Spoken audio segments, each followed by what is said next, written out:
1,1. E agora nós temos a satisfação de iniciar uma entrevista com o Otávio Sueiro, vereador reeleito de São Luís, vereador do PSB, que vai falar conosco sobre essa atual legislatura, até porque tem muito assunto importante ainda a ser tratado em 2024, como, por exemplo, a gente começou o programa falando de orçamento, e tem a próxima legislatura para falar aí dessas mudanças que podem ser vistas na Câmara a partir de janeiro de 2025.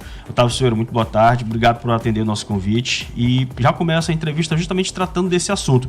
Sexta-feira, 9 da manhã, lá na Câmara, tem uma audiência pública que os vereadores, acredito, a comissão, que você é presidente, né, a comissão de orçamento, espera a participação da população, porque é para tratar simplesmente do que São Luís vai ter em 2025 para fazer investimentos, para gastos públicos.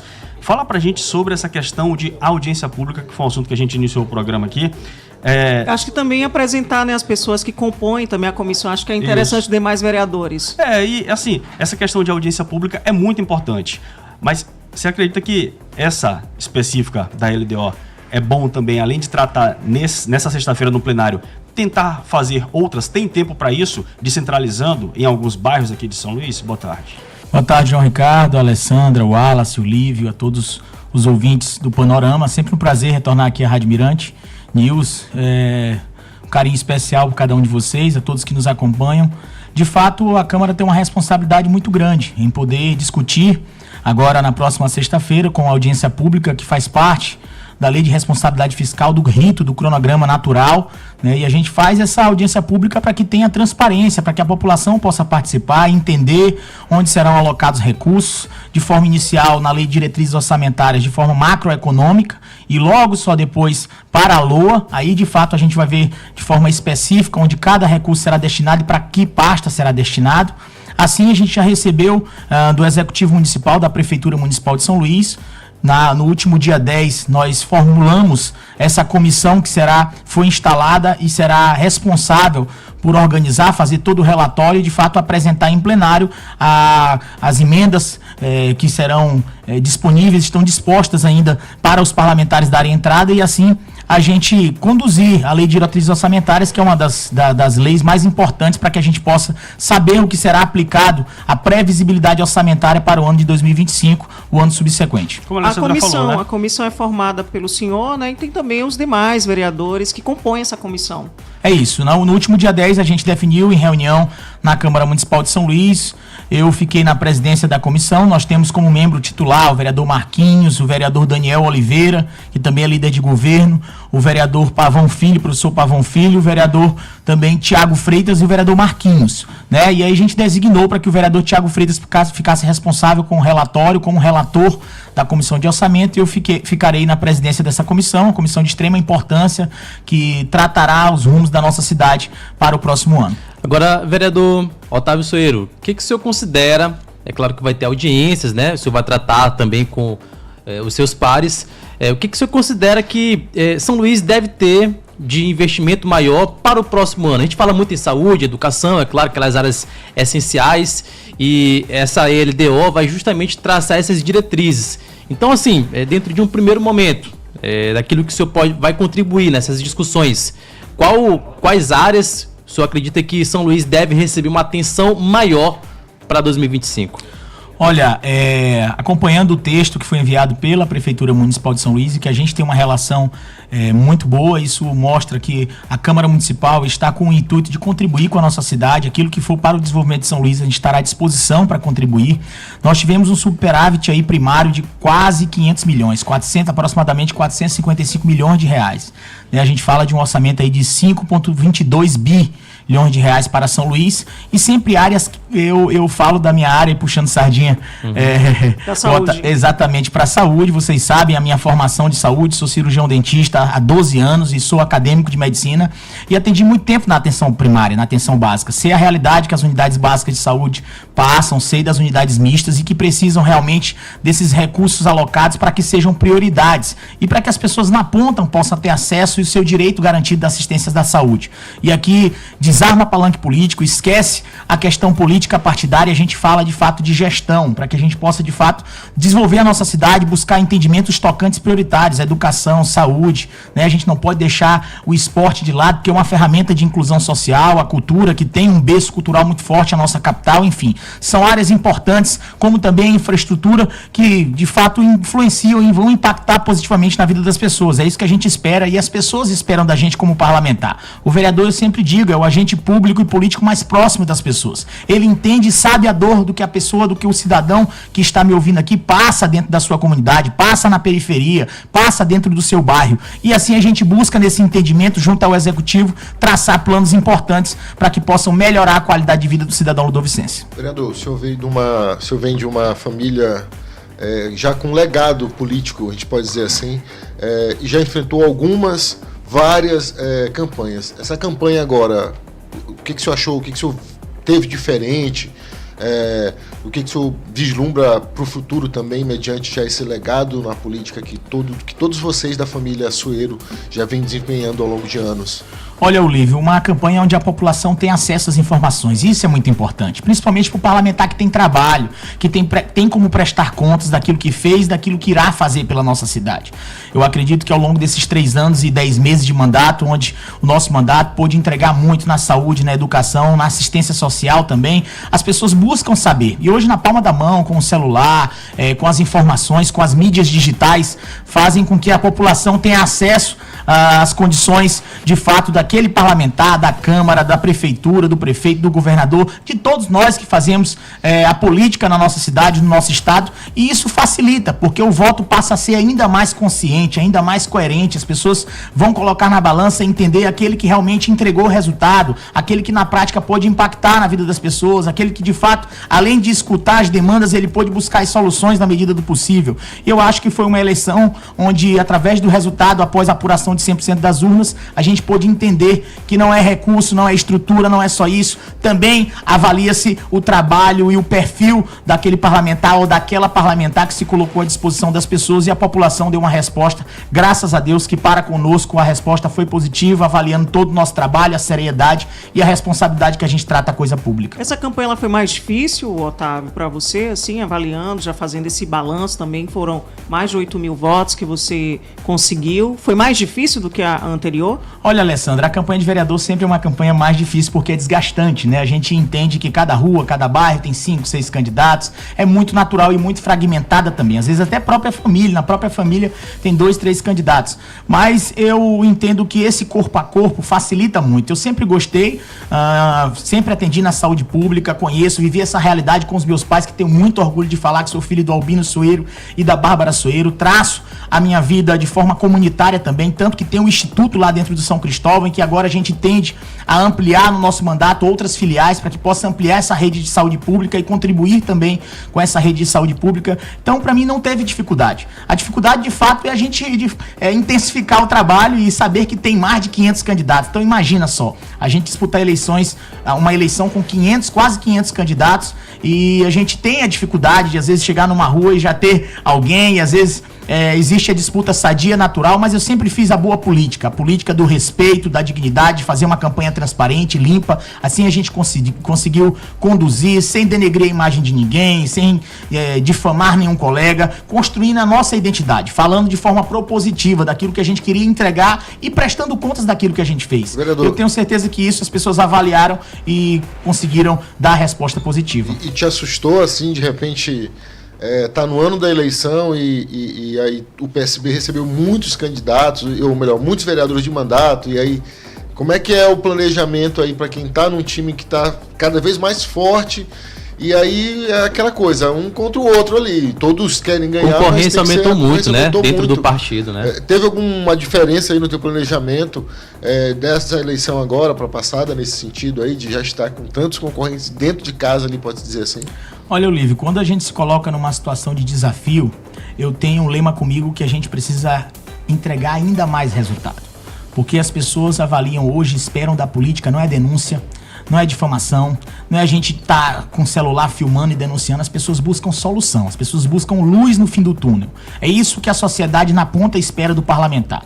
E eu tenho comigo um lema também de entregar na prática resultado. Diz a Bíblia que a fé sem obra é uma fé morta. Então eu preciso entregar a obra, eu preciso entregar resultado, por mais que às vezes a minha competência seja legislar, fiscalizar, mas a gente tem que transcender muitas vezes a nossa competência, de poder entregar resultado. As pessoas esperam do vereador, do deputado, do senador, do deputado federal, algo que possa mudar a vida, a realidade do cidadão, do seu João, da dona Maria. As pessoas esperam isso da gente. E graças a Deus a gente pôde entregar isso. Eu falo com muita propriedade, a exemplo do IBAS, do Instituto Beneficente Albino Sueiro, que hoje atende quase 2.000 pessoas por mês, com 12 especialidades. A minha ideia é ampliar agora, a gente já incluiu a oftalmologia agora. Eu falo do mercado de São Cristóvão, que era uma realidade totalmente insalubre. Eu falo de algumas escolas comunitárias que a gente fez parceria via CRC, o Ministério da Saúde, com o deputado federal Juscelino Filho, levando inclusão digital, 10 computadores para diversas escolas comunitárias da nossa cidade, para cada uma escola comunitária. Eu falo de reformas de escolas municipais, eu falo de emenda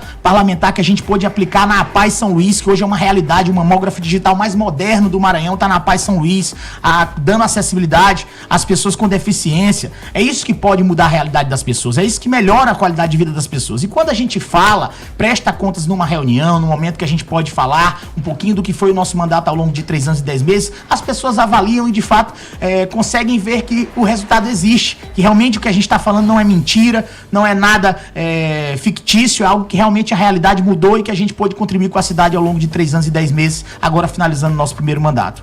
Otávio Sueiro, sobre essa questão que tivemos também durante a votação de primeiro turno e que a gente está batendo na tecla aqui, antes da eleição, que tem a ver com o plebiscito, sobre o passe livre estudantil. O que a gente ficou batendo na tecla? A gente imaginou que esse assunto fosse ser mais trabalhado, né, mais esclarecido, para botar os prós e contras, porque sempre tem, por mais que seja um benefício social, sempre tem um contra, pelo menos para você avaliar, vale a pena pagar esse preço? Na minha opinião, sim, mas muita gente votou sem saber que preço é esse que vamos pagar, que é a história de, provavelmente, aí essa também faz parte da pergunta, o aumento do repasse por parte da prefeitura aos empresários, até porque hoje o estudante tem direito a metade da passagem, 50%, a meia entrada, meia passagem. E aí agora vem o passe livre, que é 100%. Então, naturalmente, o dinheiro vem de onde? Da prefeitura, dos nossos impostos. Você acredita que faltou mais esse tipo de debate para que a população fosse, repito, acredito que o resultado seria o mesmo, mas pelo menos para ser mais debatido, para as pessoas saberem o que elas estavam votando, escolhendo, melhor dizendo? Sem dúvida, você fala num ponto importante, João Ricardo, porque eu estava ali na fila de votação, eu voto no CEM, no Centro de Ensino Médio ali do São Cristóvão, e lá as pessoas não sabiam nem o que digitar quando falava do plebiscito. Não sabia se era 1, se era 2, a informação realmente não chegou na ponta da melhor forma possível.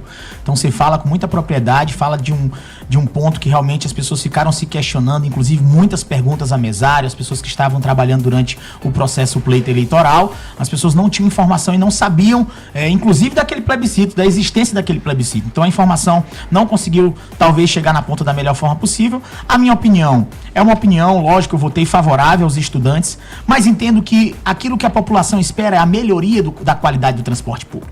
Eu acho que mais do que falar de gratuidades, de benefícios e garantias, a gente precisa falar da qualidade do transporte público. Hoje a população ludovicense paga caro, e de fato a entrega é muito pouca. E paga 2 vezes também, né? Porque vem do cofre público. É isso, é uma bitributação, podemos dizer assim. Então as pessoas esperam a melhoria da qualidade do transporte público. A gente precisa mudar essa realidade, uma realidade que não é de responsabilidade do atual gestor nesse momento, mas que vem se arrastando ao longo dos anos, de várias gestões. E a gente precisa dar um basta nisso. Inclusive ver outros modais, outras oportunidades de modais para que a cidade de São Luís, uma capital tão grande como essa, a 15ª do nosso país, uma capital que hoje nós temos 700 mil usuários de transporte público na nossa capital, que precisam ter uma resposta positiva e esperam de nós, vereadores, gestores, as pessoas que podem realmente resolver a vida dessas pessoas que usam todos os dias, os terminais de integração, a realidade que a gente passa. Outro dia a gente teve situações difíceis aí nos terminais, de segurança, de fato quando chega o período chuvoso, as pessoas ficam com medo de ficar ali nos terminais, as paradas, os abrigos de ônibus, a realidade que a gente vive hoje na ponta. Então a gente precisa mudar. mudar. E aqui está falando o Otávio, não só o Otávio vereador, mas o Otávio que acompanha, que escuta, que entende, que ouve as pessoas nas ruas e que precisa falar isso, porque a gente é a voz do povo verdadeiramente, e tenho certeza que a Secretaria Municipal de Trânsito e Transporte, que o prefeito Eduardo Brade terá uma visão ainda mais sensível no seu segundo mandato, para que a gente possa melhorar essa qualidade do transporte público, inclusive pensar em outros modais, pensar em outras formas que possam melhorar e mudar essa realidade que hoje é caótica, é deficitária, e isso todo mundo entende e acredito que seja unanimidade. É algo assim que passam várias eleições municipais e a gente não tem uma proposta, um plano exato assim de a implementação de um outro modal. Essa discussão é antiga, gente. Aí a gente lembra do ano de 2012, quando chegou-se a implementar, ou pelo menos a pensar em implementar o VLT, que foi uma ideia que eu concordo muito com um candidato a vereador, aliás, a prefeito que veio aqui, o professor Franklin, que ele falou que queimaram a ideia, porque o VLT era sim uma boa ideia. Eu acho que continua sendo uma boa ideia. Continua. Mas do jeito como foi apresentado aqui, lá em 2012, virou sinônimo de fracasso, chacota, né? De chacota. E eu acho que era uma coisa que poderia, né, voltar a ser discutida. Talvez até um modal nem tão caro assim, porque exatamente, pela praticidade como foi implementado ali mesmo num espaço menor. E parceria, ali e tal. né? Público-privado também. E era dentro disso aí, vereador, que eu queria perguntar se de repente, nessa discussão sobre a LDO, pode ser pensado também esses estudos, né, de implementação de novo modal, de impacto orçamentário, isso também vai ser tratado nessas reuniões, nessas discussões? Pode sim, Wallace. Inclusive, fica mais pra frente pra LOA, porque aí, de fato, a gente vai discutir de forma específica a pasta, né, de Secretaria Municipal de Trânsito e Transporte, inclusive alocando um recurso maior para que possa fazer esse estudo, mudanças que possam impactar. Então, tudo isso a gente está aberto à discussão. Podem ter certeza que a Câmara Municipal, na sua integralidade, está disposta a contribuir naquilo que for necessário para a cidade. Eu vejo muita boa vontade, tanto no presidente da casa quanto nos pares que estão conosco nessa legislatura, que está findando agora dia 31 de dezembro. Mas pode ter certeza que o nosso mandato também estará à disposição, contribuindo, colocando aquilo das discussões que sejam pertinentes para a cidade, como é o transporte público. As pessoas cobram muito da gente isso. A gente recentemente teve uma CPI que levantou muitas informações importantes, que hoje está no Ministério Público. A gente espera que em breve o Ministério Público possa dar uma decisão favorável para que a gente busque alguns entendimentos e soluções. As pessoas esperam soluções necessárias para que mude a realidade, para que possa de fato melhorar para aquele cidadão que está agora no transporte, nos escutando no rádio, para aquele que está num abrigo, numa parada de ônibus, para aquele que está no terminal. A realidade ainda é muito difícil. A gente melhorou muito a trafegabilidade, essa mobilidade urbana, mas o transporte público a gente precisa melhorar, que é uma realidade latente e que impacta a vida de mais de 700 mil pessoas. Provavelmente que está acompanhando, Otávio, essa questão ainda permanecendo no passe livre. Provavelmente que está acompanhando agora, votou, imaginando que, olha, quando começar o ano 2025, eu já vou estar com esse meu direito adquirido. Se eu votei e se ganhou, é tipo o vereador que eu votei e ganhou, então já vai estar lá em janeiro na Câmara. O prefeito, votei e ganhou, vai estar lá na Prefeitura. Não é bem assim. Isso aí, para você como autoridade municipal, como vereador, explicar para quem está ouvindo. Isso demanda quanto tempo? Ainda tem a previsão de uma audiência pública também que foi proposta, né? Exatamente. Esse nível de informação é bastante importante, principalmente o programa Panorama, que tem uma audiência muito grande, para que a gente possa levar a informação correta para as pessoas com responsabilidade. O plebiscito era um levantamento de informação, para saber o que a cidade de fato queria, se era a maioria que de fato queria a gratuidade para o estudante. Então foi uma informação, um plebiscito, para que as autoridades pudessem buscar essa informação e agora, através de uma audiência pública, através de um rito processual, de um trâmite processual, pudesse definir e aí sim fazer uma mudança organizada e de fato na lei, para que pudesse dar essa gratuidade na sua integralidade. Então assim, esse plebiscito foi uma informação, um questionário, podemos dizer assim de forma mais clara para as pessoas que estão nos escutando, um questionário para saber qual era o posicionamento e a ideia da população ludovicense.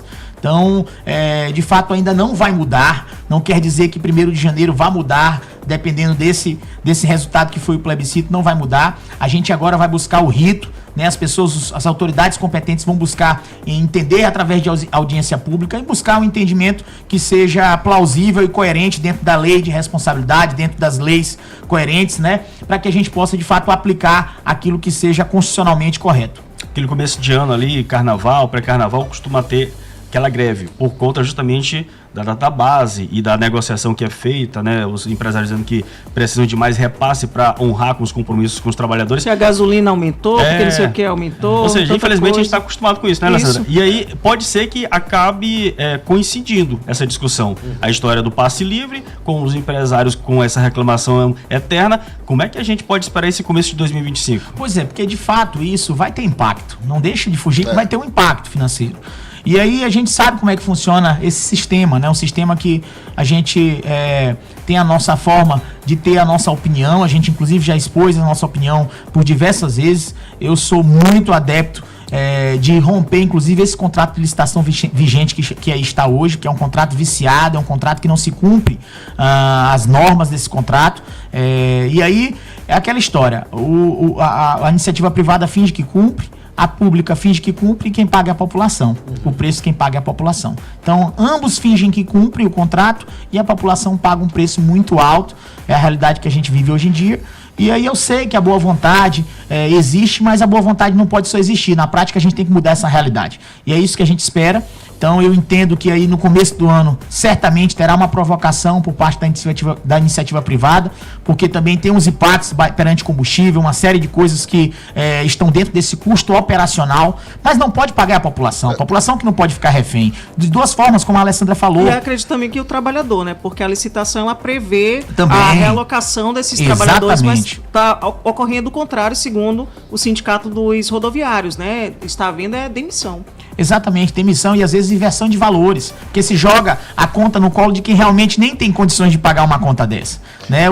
Tanto o usuário quanto o trabalhador do transporte público são pessoas que não têm condições de assumir essa responsabilidade, e muitas vezes numa greve, quando se joga para a plateia, quando se leva a mídia, se leva a informação invertida, deturpada, e aí a gente precisa falar a realidade. É uma realidade onde o sistema está viciado, onde de fato se está refém hoje em dia desse sistema que aí está, e a gente precisa pensar outros modais e outras formas, de forma emergencial, que possam melhorar a qualidade do transporte público da nossa cidade, que é isso que todos esperam de todos nós. Vereador, nesse processo aí da CPI, dos transportes, eu tenho certeza que você deve ter estudado alguma coisa, analisado modelos Brasil afora, porque a gente sabe que não é só aqui que tem licitação de ônibus, né?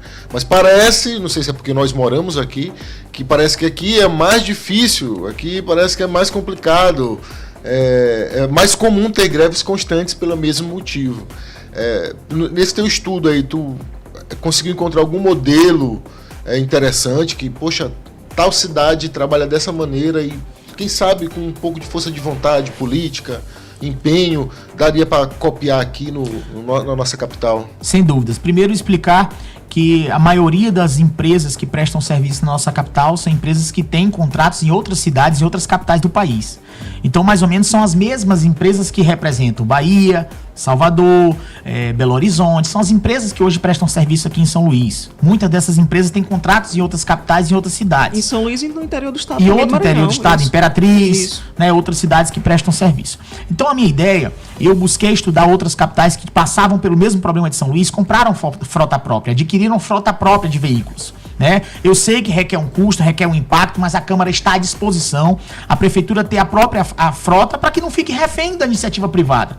Aí, de fato, se busca uma agência reguladora para avaliar tudo isso, para organizar a manutenção desses veículos, porque também terá um custo de manutenção, mas eu acredito que a frota própria é algo que precisa ser pensado, analisado, ver o custo-benefício de tudo isso, esse impacto financeiro, para que possa colocar em prática, porque senão a gente vai ficar refém aí eternamente desse sistema e a gente não terá condições de romper, porque o medo de romper é o medo de ficar sem transporte, como ficou em Teresina.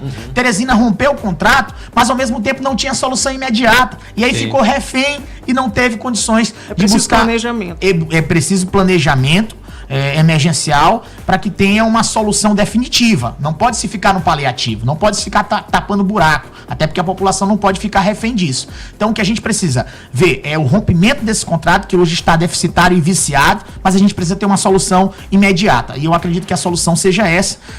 Peço, inclusive, que os técnicos, as pessoas estudiosas da área, né, possam entender o que eu estou aqui falando. A Secretaria Municipal de Trânsito e Transporte, o secretário Diego, analise essa proposta com muita sensibilidade, como prioridade, que pode ter certeza que algumas capitais conseguiram colocar isso em prática, e eu não vejo dificuldade de São Luís também ter sua frota própria, e aí sim, a gente terá uma qualidade com a agência reguladora, avaliando, fiscalizando, a Câmara Municipal contribuindo, assim a gente terá uma mudança radical e sem dúvidas uma melhoria do nosso transporte público. 5 horas mais 56 minutos, o Panorama entrevista nesta terça-feira o vereador reeleito aqui de São Luís, Otávio Sueiro. A gente daqui a pouquinho vem com o segundo momento, no segundo tempo, a gente costuma falar assim também, da entrevista na terça aqui no programa Panorama. 5 horas e mais 56 minutos.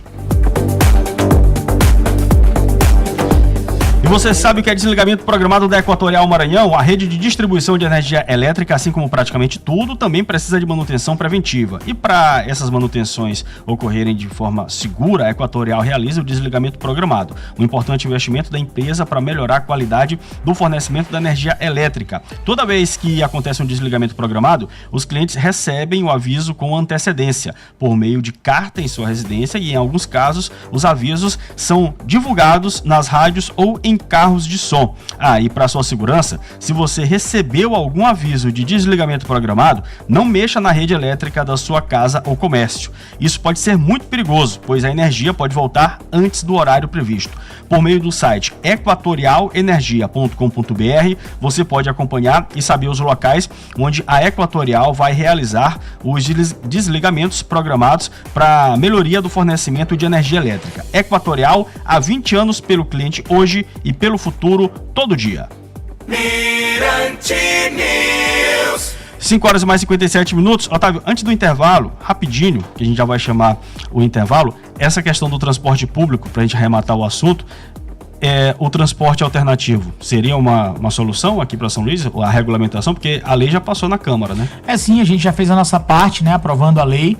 Eu acredito que a Secretaria Municipal de Trânsito e Transporte estava fazendo um estudo para poder colocar em prática e regulamentar o transporte público. Não sei em que estágio está isso aí, em que nível está essa implementação, mas eu espero que em breve possa ser regulamentado, porque é uma realidade principalmente para aquela região Itaquibacanga, da área Itaquibacanga, que é muito grande. Cidade Operária também. Cidade Operária, bastante, né? São regiões da zona rural, são regiões que já utilizam o transporte público, e para que seja regulamentado e organizado esse transporte público, é necessário que seja implementado o mais rápido possível. Eu acho que é mais um modal, é mais uma forma de poder oportunizar à sociedade, ao usuário do transporte público, um leque para que possa não ficar refém de apenas o modal, é o que a gente vinha conversando agora há pouco. Então eu acho que a regulamentação do transporte alternativo é uma realidade já é algo que funciona e certamente já atende algumas áreas populosas da nossa cidade. Não vejo dificuldade de ser regulamentada. É isso aí. A gente vai esperar, né, para saber se agora com a próxima legislatura, alguns vereadores voltaram, outros estão indo pela primeira vez, portanto, houve de alguma forma uma renovação, mesmo que parcial. A gente vai ver se essa próxima legislatura consegue, porque já passou na Câmara, mas consegue de alguma forma pressionar aí a Prefeitura para que regulamente esse transporte alternativo. São agora 5 horas e mais 59 minutos. O Otávio Sueiro segue conosco. Após o intervalo, a gente volta com outros assuntos e você pode participar da entrevista mandando aqui a sua pergunta, a sua participação pelo nosso WhatsApp 991425060 e também no YouTube. O canal é o Mirante News FM. Fique à vontade, participe por lá também. E olha, hoje na nossa programação temos mais uma rodada do sorteio da Embralote MA Loterias. A Embralote MA Loterias é uma marca do Grupo Embralote, especializado em apostas pela internet. Nossos sorteios serão realizados diariamente em 2 horários aqui na Mirante News FM, às 4 horas e agora às 18 horas. Fique atento e acompanhe para não perder. Boa sorte a todos os participantes.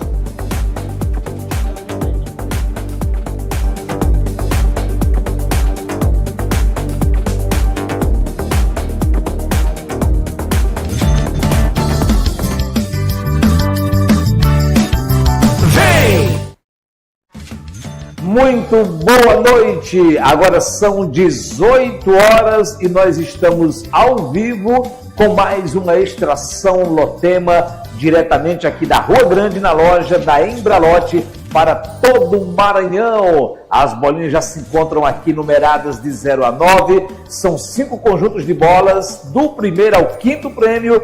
Ana vai colocar na sorteadora.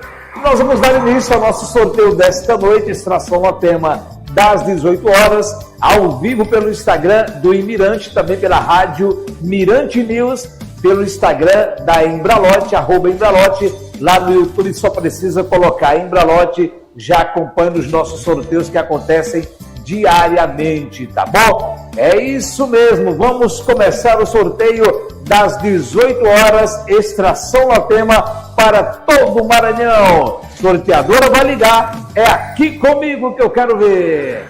Tá aí a primeira bola, a unidade do quinto prêmio. A unidade do quinto prêmio é a bola 9. Segunda bola agora para a nossa dezena. Aí subiu a bola 4, 49 a dezena. Mais uma bolinha agora para a nossa centena. Na tela para você subiu a bola de número 0, 049. Confere. Olha agora a nossa milhar, hein? Quarta bola para a milhar. Vem bolinha. Subiu aí a bola de número 6, 6049. Agora a nossa dezena de milhar com 5 bolas. Subiu aí a bola de número 3, 36049. Alô Maranhão, confere o bilhete. Estamos ao vivo. Hoje é dia 15 de outubro de 2024. Quarto prêmio na tela. Sorteadora ligou. É aqui comigo. Vamos lá. Primeira bola do quarto prêmio. Bola de número 7. Tá aí na tela. Segunda bola para a dezena agora. Vem bolinha, tá chegando, tá subindo. Oi, vem bolinha. Tá chegando, chegou. Subiu a bola de número 5, 57 é a nossa dezena. A centena agora é 557 e agora a milhar, hein? Milhar do quarto prêmio. Subiu a bola de número 9, 95, 57 a milhar. Agora a dezena de milhar. Subiu a bola de número 6, 69557, confere o bilhete, Extração Lotema para todo o Maranhão ao vivo. Terceiro prêmio, vamos lá! Sorteadora ligou, é aqui comigo. Subindo aí a primeira bola, a unidade, bola de número 1, segunda bola agora, segunda bola, subiu bola 0, muito bem. A dezena é 01, centena. Terceira bola para a nossa centena. Subiu a bola de número 6, 601 é a centena. E agora a nossa milhar do terceiro prêmio. Vem bolinha. Subiu a bola 6, 6601. Agora a quinta bola para a nossa dezena de milhar. Está aí na tela para você. 66601.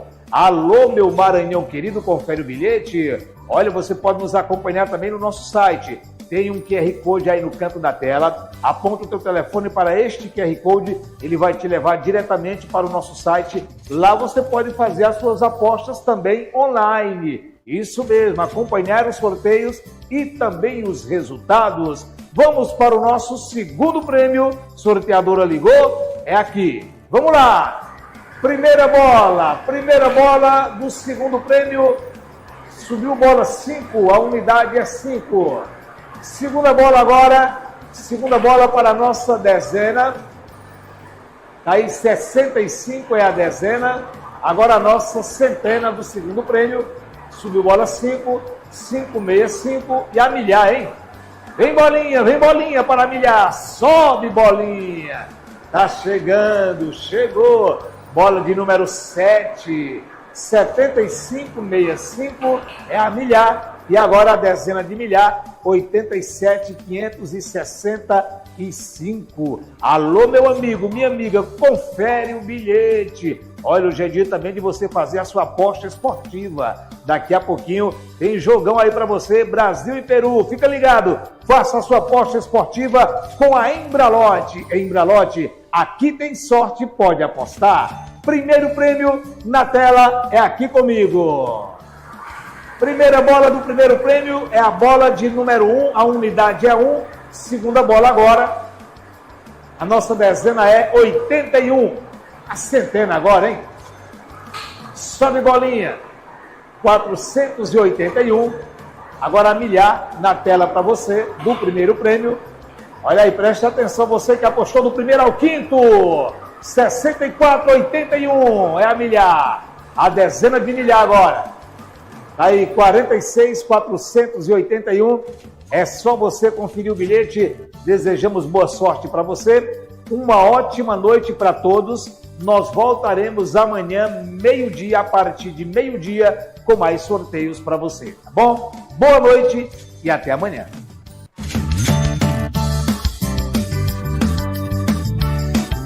Vem! ZYR 138, Rádio Mirante News FM, 104,1. 40 kW de potência. Estúdio na Avenida Ana Jansen 200. São Francisco, São Luís, Maranhão. Potiguar, parceria com você, informa a hora certa. 18h06. Olá, o Assembleia em 1 minuto está no ar. Foi sancionada a lei de autoria do deputado Zé Inácio, que reconhece o trabalho dos conselheiros tutelares em todo o estado.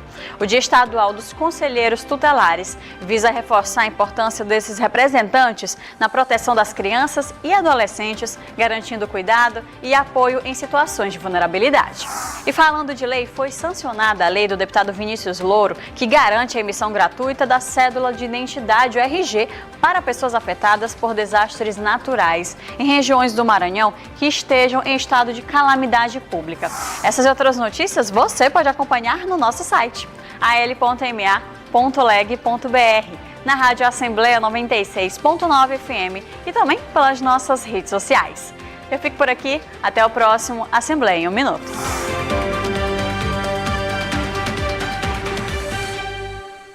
No coração da nossa cidade, existe um lugar onde a educação vai além da sala de aula. No Colégio Santa Teresa, formamos protagonistas, sonhadores, construtores de um futuro melhor. Unindo fé e conhecimento, preparamos nossos alunos para os desafios do amanhã. Matrículas abertas, da educação infantil ao ensino médio. Colégio Santa Teresa, há 130 anos formamos alunos que constroem grandes histórias. Saiba mais no Instagram, @Colégio Santa Teresa SLZ, ou ligue 98404-4267. Fribal, especialistas em carne, informa a temperatura. 28 graus. Tem na Fribal, carne boa, economia, qualidade todo dia, mais sabor aonde tem na Fribal. Ofertas especiais Fribal. Costela especial R$17,99. Carré suíno R$17,99. Fígado bovino R$10,99. Tem na Fribal. Costela especial R$17,99. Carré suíno R$17,99. Fígado bovino R$10,99. Tem na Fribal. Panorama na Mirante News FM. Oferecimento Colégio Santa Teresa. Há 130 anos formamos alunos que constroem grandes histórias. João Ricardo. E toda a bancada aqui do Panorama, Wallace Brito, Lívio Ricardo, Alessandra Rodrigues e comandando a nave mãe aqui da 104,1, Nonato Costa. E hoje o Panorama entrevista o vereador Otávio Sueiro, que é do PSB, vereador reeleito aqui na capital do estado. Falando de reeleição, falando desse momento, a gente volta a falar, né, do processo de campanha, Otávio. Falando agora dessa próxima legislatura. É uma legislatura que vocês vão pegar a responsabilidade. Eu não digo nem LDO e LOA, porque isso aí sempre vai ter. Mas vão pegar a lei de zoneamento. Sim. Né? E outros temas como essa questão da gratuidade, que com certeza vai levantar muita discussão, imagino eu. Até porque foi tema de referendo. E a gente cobra bastante essa questão da Câmara de Vereadores ter cada vez mais essa produtividade, né, para que a população tenha esses problemas resolvidos. O que a gente pode esperar, na tua opinião, dessa próxima legislatura, com as mudanças que foram feitas nas urnas? Alguns vereadores de muito tempo não conseguiram reeleição, outros ficaram ali, né, na suplência, na primeira suplência, segunda suplência, mas tem muita gente chegando nova agora. Só que no dia seguinte à eleição, a gente falou aqui, teve manutenção, teve renovação, mas também tiveram extensões. São pessoas que não eram políticas, mas conviviam com políticos, né? Filhos, esposas de políticos, de alguma forma têm experiência naquele meio, né? No ciclo político. O que esperar desses próximos 4 anos, começando de janeiro de 2025? Olha, João, as expectativas são sempre as melhores possíveis e acredito que a população também espera algo positivo. Eu acredito que a lei de zoneamento seja uma das matérias mais importantes para essa próxima legislatura. É algo que vai realmente impactar no desenvolvimento da cidade, até porque fala do microdetalhamento, fala de gabarito, fala de área de proteção ambiental, que é um gargalo importante que há algum tempo se discute com a sociedade civil organizada, né, a área ali, principalmente de proteção ambiental, área de litorânea, área de retroporto, as áreas industriais. São pontos importantes que a gente irá discutir na lei de zoneamento, que está muito defasada. Eu falo da lei de zoneamento da capital em São Luís de 1992, é a última atualização que nós temos. Eu nasci em 91, tenho 33 anos de idade. Então imagina o tanto que São Luís já mudou, o tanto que São Luís avançou e que não se tem uma organização microdetalhada, que não se tem uma organização pós-lei do plano diretor, agora a lei de zoneamento, muito defasada. A gente conseguiu desengavetar o plano diretor nessa legislatura, mas precisa atualizar a lei de zoneamento. É até mais importante, eu falo porque Fortaleza, uma capital grande, no Nordeste também, atualizou a lei de zoneamento, desenvolveu muito.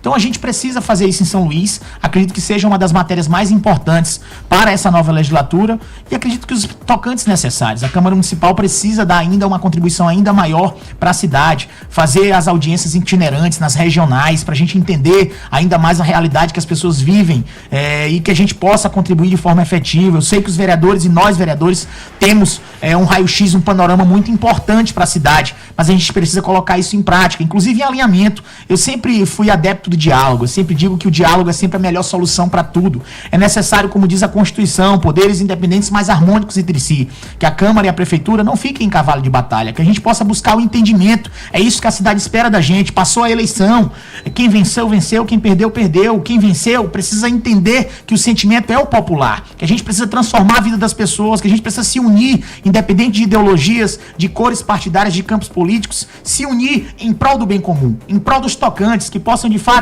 melhorar a vida da dona Joana lá, que está na unidade básica de saúde, que não tem um atendimento, que de fato possa ter especialistas, que a Semarc possa diminuir a fila de consultas com especialistas, que a gente possa melhorar o transporte público, a educação, o nível de creches. Enfim, a cidade precisa avançar em alguns pontos, sei que irá avançar e a gente estará à disposição. Eu falo aqui com muita propriedade em nome da Câmara Municipal de São Luís, pedindo respeito aos colegas, sem dúvidas, e pedindo a permissão para que a gente possa fazer ainda uma legislatura maior, melhor, a partir de 2025, 1º de janeiro de 2025, e que possa ter harmonia entre os poderes, que o Executivo, o Prefeito Municipal de São Luís eleito, Eduardo Braide, que os vereadores eleitos e aqueles reeleitos possam ter harmonias entre os poderes e que a gente possa trabalhar em prol da cidade, que é isso que todos os ludovicenses esperam de todos nós. Quando se fala em transformação da vida das pessoas, Otávio, a gente não pode deixar de levar em consideração algo que é tão sensível e também que é tema de muita reclamação aqui na capital maranhense, que é a questão do abastecimento de água. Acho que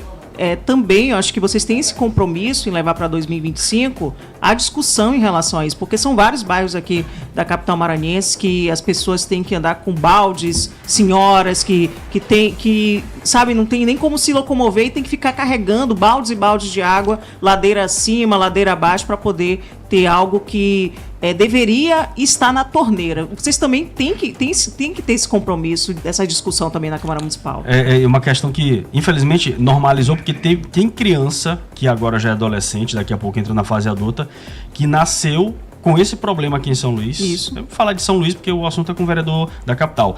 E aí, imagina que isso é normal, ter uma precariedade no abastecimento d'água. Então, você imagina, foram gerações que nasceram com esse problema e aí simplesmente cresceram imaginando que isso não deve ser debatido porque é algo que virou normal, né, que se naturalizou. E isso acho que um dos maiores problemas, aqueles que acabam enraizando. E essa questão do abastecimento d'água que as pessoas pagam é um desses, né, Otávio? Inclusive um direito, né? O direito a ser garantido, era para ser garantido. Eu falo assim com tranquilidade disso, porque vivencio as comunidades, passo o dia a dia sempre escutando a necessidade. Eu falo aqui da Santa Júlia, que há mais de 15 anos não tem essa possibilidade de ter o seu direito de água, de abastecimento de água garantido. E aqui, certamente, a Dina deve estar me escutando. Eu falo de comunidades da zona rural que ainda passam por esse problema que é crônico na nossa capital. Eu entendo que o governador Carlos Brandão é um governador sensível. Inclusive, já se mostrou muito parceiro da Câmara Municipal de São Luís. Eu falo isso em vários momentos. O governador Brandão é um governador que sempre escuta os vereadores, transcende, porque não deveria ter tanto acesso assim aos vereadores, que a relação dele seria com o parlamento estadual, mas ele também tem muita relação com o parlamento municipal. E isso mostra que a gente, no momento correto, coerente, a gente estará buscando entendimento para que a CAEMA assuma essa responsabilidade de fato e possa suprir essas necessidades das comunidades. Eu acho que dentro desses vários bairros que a nossa cidade tem, certamente mais de 50%, 60% sofrem com esse abastecimento de água. Eu falo do IPA em São Cristóvão, com o Pedro Queiroz, todos os dias me ligam: Otávio, queimou a bomba do poço, Otávio, não dá para suportar, não supre essa necessidade e fica sem abastecimento de água. Então é uma realidade que nós vereadores, inclusive, como eu dizia agora há pouco, transcende a competência, e muitos deles fazem o próprio poço, cavam o poço, colocam emendas parlamentares, cavam o poço, fazem, inclusive transcendendo a sua obrigação de executar também. Além de legislar, fiscalizar, eles executam também. Nós executamos muitas coisas. E talvez se não fossem os vereadores, a gente estaria uma realidade ainda pior nas comunidades, nos bairros aí periféricos da nossa capital. Então eu quero aqui reconhecer esse trabalho. E entendo que esse é um debate, é um tema muito importante, sensível, as pessoas esperam muito disso, e toda reunião que a gente vai, se a gente for em qualquer comunidade aí de São Luís, certamente a gente vai escutar do problema de abastecimento de água. Eu falo da João Alberto, eu falo de diversas comunidades. Polo Corodim tem uma realidade também que precisa, toda hora queima o poço, queima a bomba, o poço não consegue suprir a necessidade, atender a demanda, o fluxo, a vazão é muito grande, né, pela necessidade, e é região populosa. Então, assim, a gente entende que essa é uma realidade que a gente precisa discutir, inclusive unir forças, municipal e estadual. Eu acho que a gente precisa aí sentar numa mesa de diálogo para que entenda, para que se una Câmara Municipal de São Luís, Prefeitura Municipal de São Luís, CAEMA, Governo do Estado do Maranhão, e se chegue a um entendimento. Secretaria de Desenvolvimento Social, eu acho que tudo isso a gente une forças para que a gente chegue a buscar uma solução definitiva, que as pessoas esperam isso muito e certamente sofrem muito ao longo dos anos dentro da nossa cidade, que é uma capital. Outra cobrança que eu vejo que muita gente está fazendo com relação a essa nova legislatura, vereador, é com relação às pautas do meio ambiente, né? E assim que como a gente está falando de problemas que a gente observa todos os anos, questão de greve, questão de falta d'água, problemas relacionados também com os transtornos que vêm por conta das chuvas. No começo do ano a gente tem muitos problemas relacionados, por exemplo, a alagamentos, a pontos aqui na capital, e que toda vez que chove, alaga, inunda e deixa muita gente prejudicada. E além desses problemas de alagamentos, a gente fala também em questão de despoluição de rios. A situação dos rios que cortam aqui a capital maranhense, infelizmente, não é boa. A maior parte, se eu não estiver enganado, todos estão em mais condições de preservação. Questão também das praias, despoluição com as chuvas. A gente vê que acontece um maior carregamento e as praias ficam impróprias. Então, isso também será... eu acredito que também essas questões ambientais serão mais discutidas, terão uma atenção maior nessa próxima legislatura? Precisam, né, Wallace? Eu, inclusive, acredito que seja uma política de educação básica, precisa ser iniciado lá na escola, né? A informação, a política de educação, porque muitas vezes, eu digo aqui, dando testemunho do canal do Rio Paciência, região ali do Jardim São Cristóvão 1, todo ano alaga, invade as casas, as pessoas perdem seus bens, com muita dificuldade conquistam. Então, assim, quando a gente vai avaliar, muito lixo colocado lá. Então, às vezes, é um nível de informação, de educação, a gente precisa trabalhar. É um conjunto de fatores, um conjunto de ações importantes. Eu converso muito com a secretária de Meio Ambiente, certamente deve estar nos escutando do município, a Carla, que é uma pessoa muito acessível. Eu entendo que também o secretário estadual de Meio Ambiente, doutor Pedro Chagas, que é um jovem, né, advogado, que também tem boas intenções ali naquela pasta. Sem dúvidas, a gente precisa trabalhar da educação básica, né, informando, educando essas crianças para que quando chegue ali na fase adulta tenha a consciência. Eu digo isso porque quem mora ali próximos aos canais, né, da nossa cidade, que é cortada pelos rios, a gente sabe a realidade que a gente passa de colocar o lixo ali, às vezes não colocar no ecoponto, não colocar no lugar certo e deixa ali, a água vai levando, inclusive daqui a pouco a consequência é encher as suas casas. Então, assim, é uma realidade que a gente passa, que passa por um conjunto de ações, certamente, conjunto de ações que passa pela educação, que passa pelo desenvolvimento sustentável, que passa por uma série de tocantes importantes que a gente precisa traçar, mas assim, além de colocar no planejamento, é executar, é colocar na prática. Porque o que muito acontece dentro da nossa capital é que às vezes a gente se planeja muito, mas a gente não executa, a gente não coloca na prática, fica no discurso, fica no parlar, fica no falar, no proferir, e quando vai executar, a coisa é blindada. Então a gente precisa, além de discutir, planejar, a gente colocar em prática tudo isso. Agora, Otávio, também você falando dessa questão de educação, né? É uma questão sensível também, que nós acompanhamos, né, diariamente, são os números expressivos relacionados ao trânsito. Para você ter uma ideia, no final de semana foram em torno de 6 acidentes com óbitos aqui na capital maranhense. E ontem nós tivemos mais um caso, né, de um motociclista.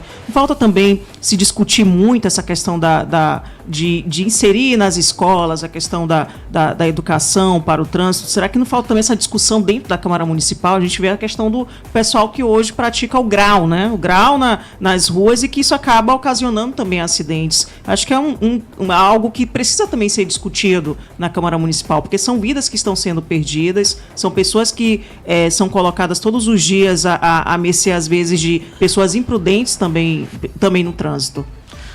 De fato, Alessandra, os segmentos eles são importantes, né? Eles são legítimos para a sociedade. Não pode prejudicar e penalizar a vida do cidadão, né?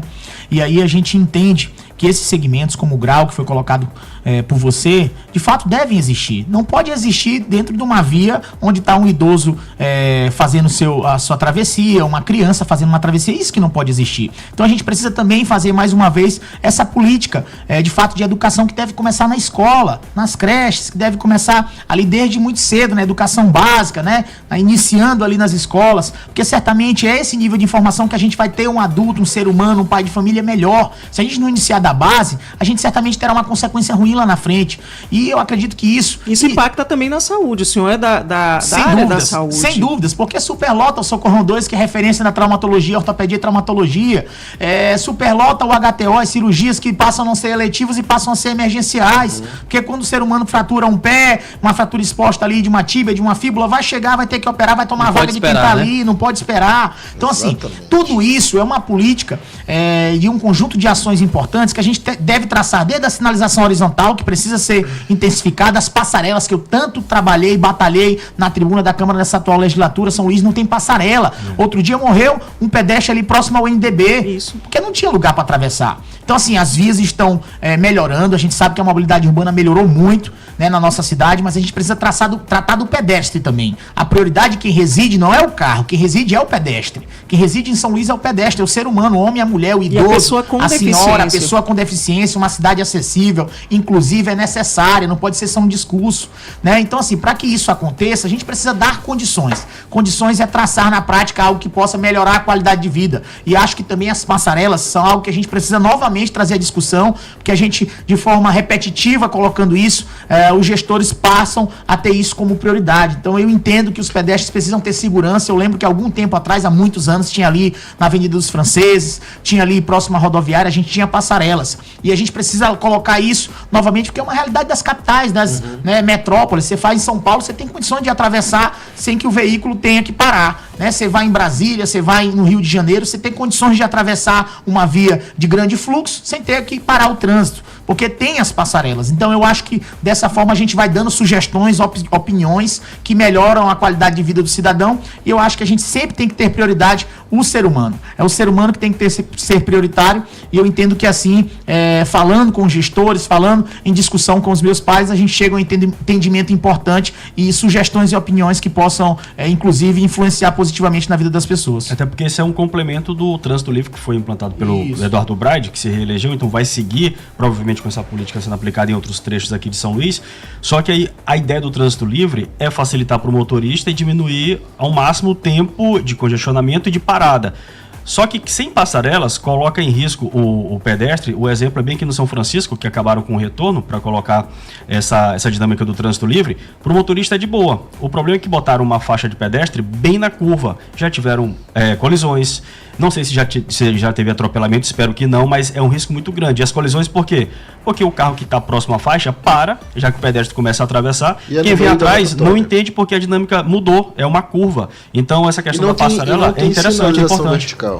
E não tem a sinalização. Então a Câmara tem essa responsabilidade, porque quem tem que fazer isso é a Prefeitura. Mas é aquela história da responsabilidade da Câmara, que é de dar essa voz à população. E aqui mesmo, durante a campanha, muitos ouvintes levantavam essa questão, vamos cobrar essa parte das passarelas. Tem gente que acredita que não vai fazer diferença, eu já concordo contigo, Otávio, que faz sim a diferença, a questão das passarelas, né? É importante esse tipo de cobrança. E aqui, em quase 1 hora de entrevista, deu para ver o tanto de assunto que tem para ser tratado, né? E a gente espera que isso seja muito tratado, bastante discutido, o suficiente lá na Câmara de Vereadores de São Luís. E eu acho que até essa questão da fiscalização desses ônibus que estão sendo adquiridos, porque se você observa, os degraus, eles são muito altos. Para quem é idoso, quem tem algum tipo de deficiência, é muito difícil você subir. Então, eu acho que os vereadores também devem ficar atentos e serem sensíveis a essas questões dos ônibus que estão sendo adquiridos, se de fato eles conseguem suprir a necessidade da população ludovicense. Que às vezes é um detalhe, mas faz diferença para a pessoa, né? Que está prestando ali naquele serviço. Sem dúvida. Agora, para a gente seguir nessa parte que você falou ainda há pouco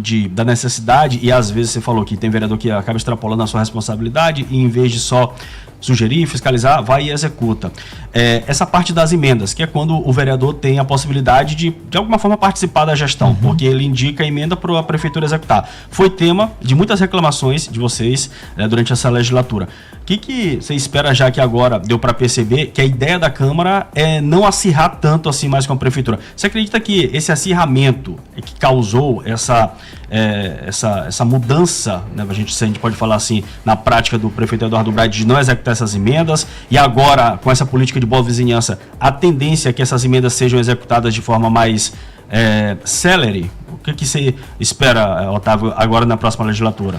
Eu dizia agora há pouco que eu sou um defensor do diálogo, sempre fui muito defensor do diálogo, eu tenho isso dentro do meu berço, né? O meu pai Albino, a minha mãe Bárbara, sempre foram pessoas de fácil diálogo.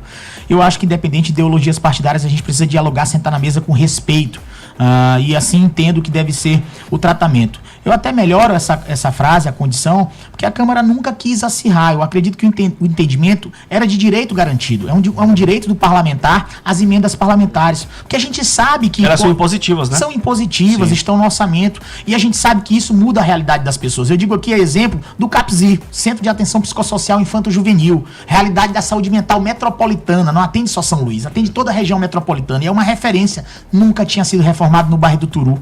Eu fui lá, fiz uma visita pela primeira vez, destinei 100 mil reais, pela primeira vez foi reformado. Imagina a pessoa que faz um tratamento para transtorno de ansiedade generalizada, depressão, o jovem, o adolescente, a criança. Como é que será atendido se não tem condições estruturais para receber? Então, vale ressaltar que as emendas parlamentares melhoram a vida das pessoas. Eu digo do mamógrafo digital, como eu falei agora há pouco, que a gente conseguiu adquirir uma emenda coletiva, o vereador Raimundo Penha, a vereadora Carla Sarney, vereador Ribeiro Neto, outros colegas vereadores, vereador Daniel Oliveira, a gente se uniu todos nós, alguns parlamentares, destinamos R$1 milhão para a Paz São Luís. E aqui eu não tenho vergonha de falar o nome de outros vereadores, de querer ser egocêntrico no sentido de falar só do Otávio. Eu falei, pela primeira vez na história, a gente fez uma emenda coletiva que pôde impactar na vida das pessoas, tá lá na PAI, o mamógrafo mais moderno. Eu acho que é isso que é fazer política de verdade. Então a gente pode melhorar. Eu destinei esse ano mais R$200 mil para a PAI, para ampliar o laboratório de análises clínicas. E quantas vezes a gente não já destinou recurso para poder melhorar a vida das pessoas? Agora mesmo destinei R$253 mil, o que garantiu a reforma da unidade mista do São Bernardo, que há algum tempo a estrutura física estava insalubre, indigna, insalutífera. É isso que a gente busca para as pessoas. Então as emendas parlamentares, o vereador não quer recurso para ele, até porque o vereador não pega esse recurso é destinado, esse recurso é enviado, é uma prerrogativa do vereador, está no orçamento impositivo da cidade, e o que a gente quer é que possa impactar, melhorar a vida das pessoas, que possa chegar na ponta, que possa reformar a unidade básica de saúde, que possa melhorar uma escola, que possa melhorar algum centro de atenção psicossocial, como a gente fez no nosso primeiro mandato. Eu acredito que é isso. E muitas vezes a discussão que levantava da Câmara era só garantir o nosso direito, era só garantir o direito do vereador para que pudesse, de fato, dar consequência a garantir o direito do cidadão, porque quando a gente faz a reforma de uma unidade, a gente sabe que o cidadão será melhor atendido, terá o seu direito de saúde e educação garantido. Eu acredito que é assim que a gente vai trabalhando. A Câmara está disposta sempre ao diálogo, eu acredito que a Prefeitura também tenha conversado com o secretário Márcio Andrade, acredito que ele esteja sempre repassando ao prefeito Eduardo Braide que a vontade é trabalhar em prol da cidade, e certamente em 2025 a gente fará ainda mais por São Luís, que é esse que é o nosso entendimento. 6h29, rapaz, assunto tem demais. Só que vai ficar para uma próxima oportunidade. Agradecer aqui ao Otávio Sueiro, vereador reeleito, e a gente, assim como faz e vai continuar fazendo até dezembro desse ano, vamos acompanhar a próxima legislatura que você está inserido nesse contexto, viu, Otávio? Obrigado e até uma próxima oportunidade. É sempre muito importante, eu que agradeço a oportunidade de estar aqui nessa bancada, de tamanha capacidade, de tamanha competência, escuto sempre que posso o panorama, reconheço o trabalho de vocês, a audiência, gosto de prestar contas, isso é importante para as pessoas terem transparência e acompanhar o trabalho do vereador e a função do vereador. Muitas vezes as pessoas não sabem nem a função do vereador, é importante a gente falar o que o vereador tem como competência e obrigação de fazer. Me sinto muito feliz em poder estar sendo reeleito pela cidade de São Luís, com 8.043 votos, a ampliação de mais de 2.800 votos, isso mostra que o nosso trabalho foi sério, responsável, competente e que a gente, com a permissão de Deus, irá entregar ainda mais resultado para a cidade. Então eu quero aqui agradecer os 8.043 cidadãs que pôde dar o nosso voto de confiança e agradecer que a partir de agora a gente continua representando mais de 1 milhão de habitantes. Aqueles que votaram ou deixaram de votar, a gente continuará representando, escutando as demandas e, na medida do possível, buscando as soluções. Agradeço a oportunidade da bancada, um grande abraço a todos os udovicenses que nos acompanharam aqui e que Deus abençoe, que a Câmara Municipal possa dar uma contribuição ainda mais efetiva nessa próxima legislatura.